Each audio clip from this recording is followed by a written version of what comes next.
السلام عليكم ورحمة الله وبركاته. كم يردن كوجمتوتا فجالتمتوني هردفتوني برسيسا ورماب. الحمد لله أنا نجاكوت نجاني كي خنجر الله كوجادا بكير تمرس نجاو.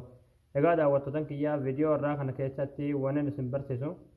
حالا شبكة مرة تيسني يو نمني أكا إيمو ران أكا سنتي بالبلهم بربانة شبكة إيمو قفت كفو دن تيسني في أكا سما كم مسنجر اللي يو بربادة شولا شبكة مرة تيسني شولا يو أكا نمني messenger ana sinti bilbilee akka sinin jeekne yoo barbaadan osoo appilikeeshinii tokko hin fayyadamne shabakaa imoodhaa shabakaa messengeraa shabakaa garagaraa jechuun waan barbaadan tokko salphumatti shabakaa gubbaa teessanii osoo shabakaa keessanii cufin jechuudha appilikeeshinii akka namni isinitti bilbilee isinin jeekne barbaadan asti ofirraa shabakaa isaa qobatti cufuu dandeessan ana isin barsiisa.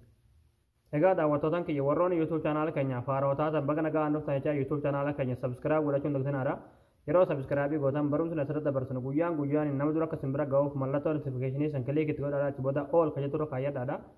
Akkasuma barumsan garaadhaa isin darbee YouTube channel keenya jala seenaadhaa waan isin baradhaadhaa barumsi keenya yoo isinitti tolee isin gammachiise viidiyoo keenya namni baay'een argee kan irraa fayyadamu like share waliif gochuun dagdanaadha. Egaa gammanumaan hanga barumsaa isin dabarsaa hanga xumura viidiyoo kiyyaatti na faana turaan hordofaa isin jedha.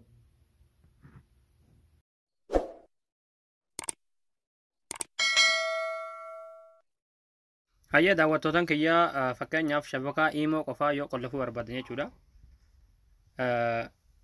Siitingii bilbila keessan irra ni galtanii achi booda gadanii buutanii aappis ka jiruun irratti kilik gootanii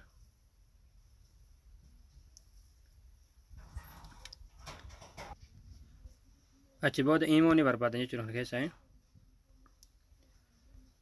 Okay. Egaa fakkeenyaaf kunoo imoon kana jechuudha irratti kilik ni gootanii achi booda kunoo asirratti for stop ka jedhu kilik gootan jechuudha ammallee for stop kilik gootu jechuudha.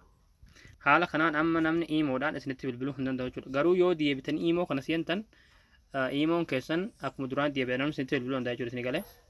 Egaa akkas gootanii keessaa baatanii deebitanii imoo keessa seenuu hin qabdan jechuudha yoo akka inni hojjetu barbaadan malee jechuudha isin galee. Akkasuma kan WhatsApp illee fakkeenyaaf haaluma ammaa kanaan jechuudha siitiin gara galtaniituma aappis kan jiruun kilik gootanii WhatsApp barbaadanii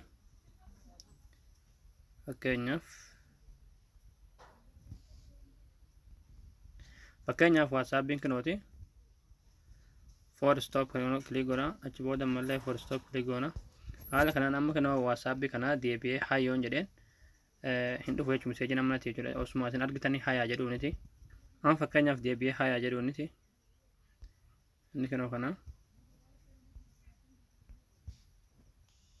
kunoo akkuma amma argaa jirtan irraa itti tokko jechuudha hin dhufne jechuudha isin galee hin dhufu jechuudha inni kanoo kana yoo nama kilik godhee irra seene jechuudha ni dhufe jechuudha meseejii namni hayyeefune jechuudha isin galee yoo namni irra gale haala kanaan kunoo amma akkuma argaa jirtan dhufee jechuun haa jedheen sun jechuudha isin galee.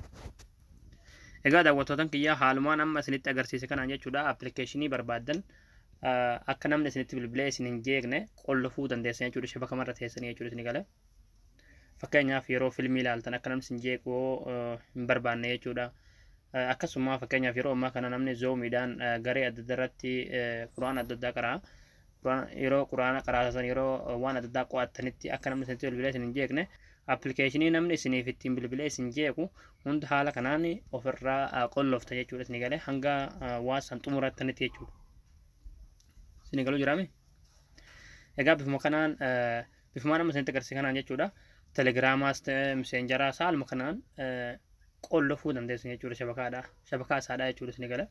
Egaa daawwattootaan kiyyaa isin gala jeetan abdii qabaa barnoonni keenya kanarraa asirratti raawwataa barumsa dabalataa argachuudhaaf chaanaala keenyaaf haarawoo taatan subscribe gootanii maatii keenya ta'uun dagatanaadha.